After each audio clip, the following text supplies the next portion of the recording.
제2차 교류회를 시작하겠습니다. 오늘 새로 나오신 분 중심으로 일단 소개를 좀 드리겠습니다. 캐티의 김병선 박사님, 그 다음에 김선자 팀장님, 그 다음에 김홍식 원장님, 그 다음에 신철민 박사님, 그 다음에 윤병문 실장님, 윤정식 대표님, 그 다음에 발제를 위한 발표로 두 분을 모셨습니다. 스테피에 있는 송희진 박사님께서 기술 혁신에 있어서 사용자 참여와 그 다음에 주식회사 메타 트렌드 미디어 그룹의 유인호 대표님께서 오늘 주제와 또 이렇게 이름을 좀 유사하게 제가 요청을 했어요. 그래서 라이프 스타일의 변화에 따른 소통 관계를 좀 발표를 해주시고 저별에서 저에서 토의가 좀 활발히 이루어질 수 있도록 하는데요.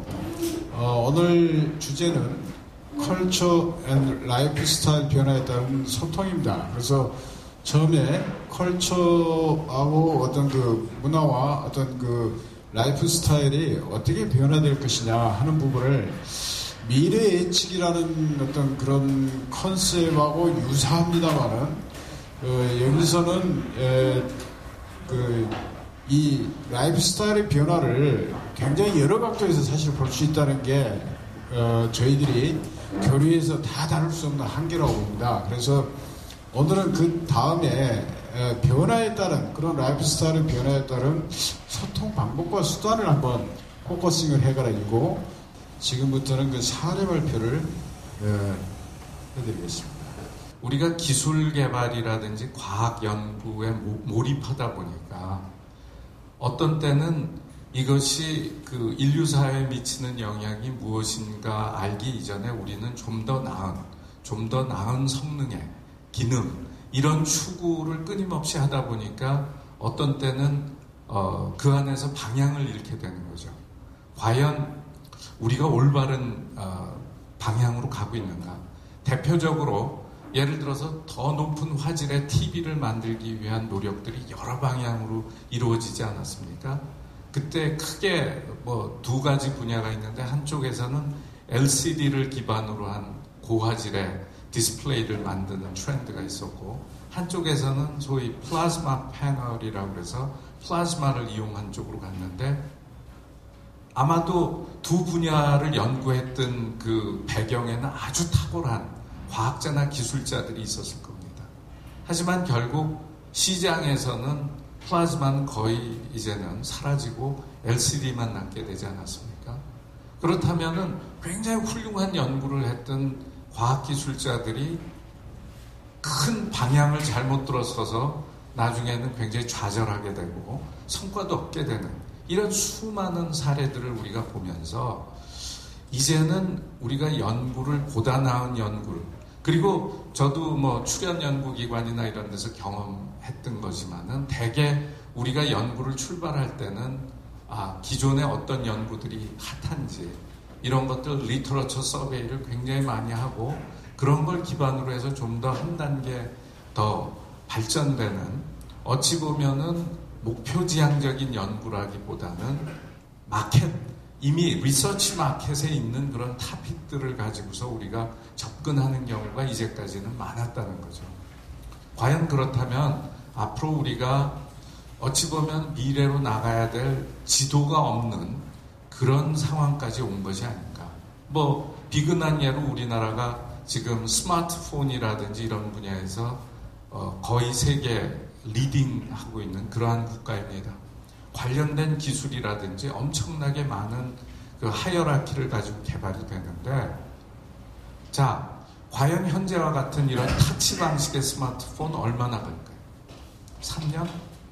5년? 그 이후에는 뭐가 나올지 지금 아무도 기대하지 못하고 있는 그런 상황 아니겠습니까? 저희에게 절박한 것은 그 이후에도 계속해서 우리가 시장을 주도하고 세계에 영향력을 미칠 수 있는 뭔가가 지금 이제는 세상이 우리에게 기대하고 있는 거 아닌가. 그렇다면 그것은 이제까지 해온 그런 R&D 방식하고는 좀 다른 방식의 R&D도 지금부터는 시작이 돼야지만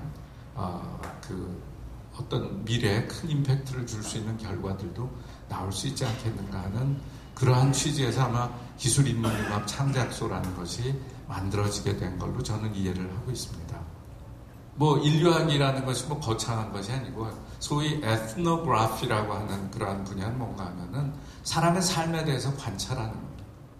그리고 왜 어떤 의도로 사람들이 그러한 행동을 하게 되는지를 파악하고 그러한 부분에 대한 것들을 분석해서 우리가 정말 사람과 사람 사이의 소통이 잘 이루어지려면 사람의 욕구를 충족시키려면 사람들의 어떤 비헤이비어를 좀 더 바람직한 방향으로 가져가려면 이런 어떤 기본적인 사회적인 흐름을 맥락들을 우리가 이해하는 데 굉장히 도움을 줄 수 있는 학문의 영역이 아닌가 생각이 됩니다.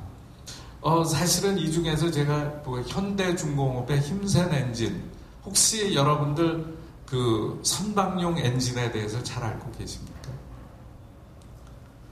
우리나라가 조선공업에서는 세계 아주 탑 클래스라는 건 다 아시잖아요. 근데 그 조선 선박에서 굉장히 큰 비중을 차지하고 있는 게 자동차도 그렇듯이 엔진이잖아요. 근데 1990년대까지는 우리의 독자 엔진이 없었습니다. 기존의 엔진은 너무 복잡하고 그 다음에 덩치가 크고 그런 걸 고려하지 않고 집어넣기 때문에 일단 고장이 나거나 하게 되면 저걸 수리하거나 이러는 것 때문에 엄청나게 애를 먹고 제대로 할 수도 없고 큽니다.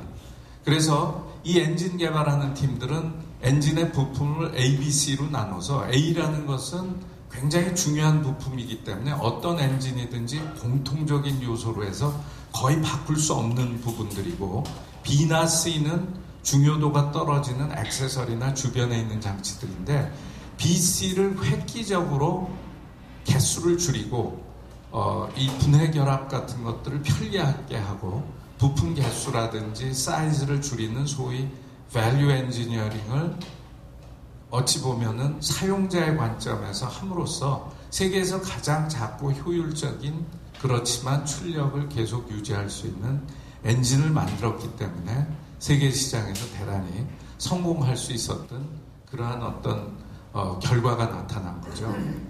또 한 가지는 이때까지 그러한 소위 개념을 가지고 있는 사람들과 또는 엔지니어링 또는 사이언티스트들 사이에 연결고리가 없다는 것입니다.